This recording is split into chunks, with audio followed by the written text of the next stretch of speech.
Chapter 1. The Arrival. The sky was a dark, stormy shade of violet as the alien craft descended upon Earth. The residents of the small town of Windmill Ridge stared up in disbelief. A massive, gleaming UFO hovered ominously above the park, casting a faint, eerie glow across the ground below. People scrambled to their windows, cell phones out, eager to document the moment. The signs of impending doom were not subtle. There were no flashing lights or screams, just an ominous silence that seemed to swallow everything around it.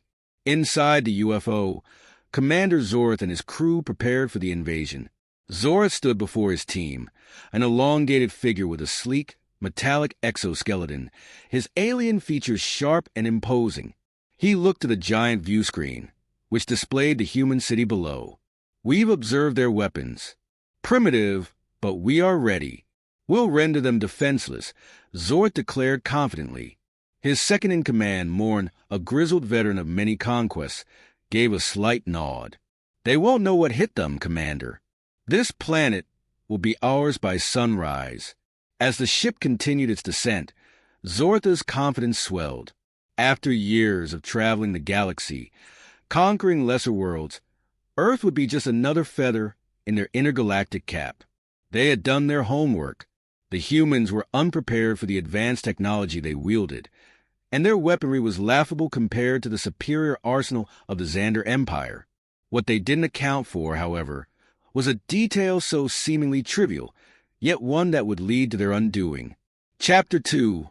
The First Contact. The UFO landed in the town's park with a resounding thud. It was enormous, easily the size of 3 football fields, and the sound of its landing reverberated through the streets. Cars screeched to a halt, and people were paralyzed with fear as a ramp descended from the belly of the ship. Commander Zorth, flanked by a dozen soldiers in their formidable battlesuits, marched confidently down the ramp. Morn followed closely, scanning the horizon with cold, calculating eyes. At the front of the crowd stood Sheriff Jane Foster, a woman of average height, with short brown hair and an unyielding gaze. She had seen all kinds of things in her small town, from bear sightings to the occasional suspicious cow. But aliens? This was something new. Zorth extended a long, spindly hand toward Jane and spoke in a deep, resonant voice.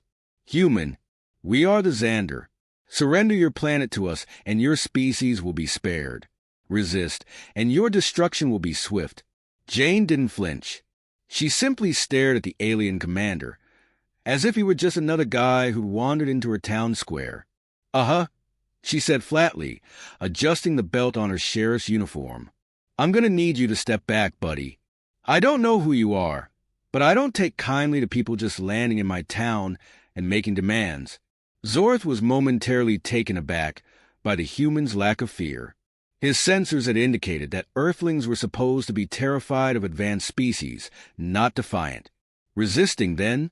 Zorth asked, a dark amusement flickering in his voice. "Very well. We will demonstrate the power of the Xander." He raised his hand, signaling his soldiers. The aliens aimed their weapons at the crowd, and with a synchronized movement, they unleashed their pulse blasters. The air crackled with energy, and bright blue beams shot toward the humans. But before they could make contact, a loud crack rang out across the park. A bullet tore through the air, striking one of the alien soldiers square in the chest. The alien crumpled to the ground, its body smoking and disintegrating. Zorth's jaw clenched. He turned sharply toward his soldiers, who had been hit by the unexpected weapon. "You were warned," Jane shouted from behind the crowd, her pistol still smoking. She'd been carrying a simple .45 caliber handgun, nothing sophisticated by any means, but it was powerful enough to leave an impression. "Retaliate," Zorth growled. His soldiers quickly adjusted their aim and fired back, but Jane, quick on her feet, dove behind a parked car, taking cover. The crowd scattered, chaos erupting around them. Chapter 3. The Mistake. The aliens were prepared for battle. Their technology was far superior to anything the humans had, from energy shields to weapons capable of disintegrating entire buildings. But they had forgotten one thing. The humans, for all their perceived primitiveness, had an astonishingly effective weapon: the firearm. It wasn't the sleek, futuristic weapons the aliens had expected. It wasn't anything shiny or flashy, but it was deadly. Sheriff Jane Foster and the townsfolk weren't the only ones who'd managed to pack some heat. In the distance, the sounds of automatic rifles and shotguns began to join the symphony of gunfire.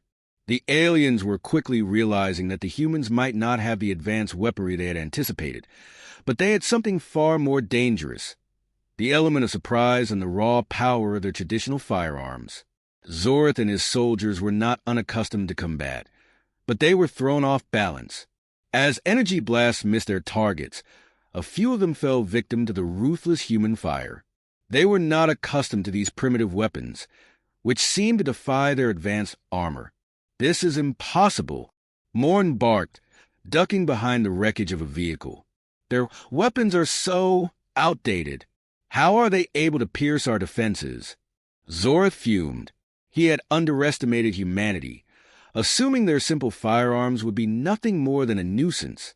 But here, in the chaos of battle, the aliens' advanced technology was not proving as invincible as they'd imagined. They couldn't dodge every bullet, and their armor wasn't invulnerable to the power of an old-fashioned rifle. "You fool," Zorth growled. "We have underestimated their primitive weaponry.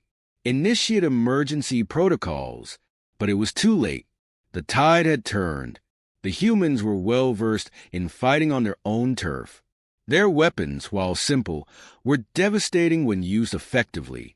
Every time an alien soldier tried to fire, they were greeted with a wall of bullets that tore through their shields and armor. Zortha's crew began to retreat. They had forgotten one crucial thing: Earth's weapons, despite their humble appearance, were devastatingly effective against even the most advanced alien armor.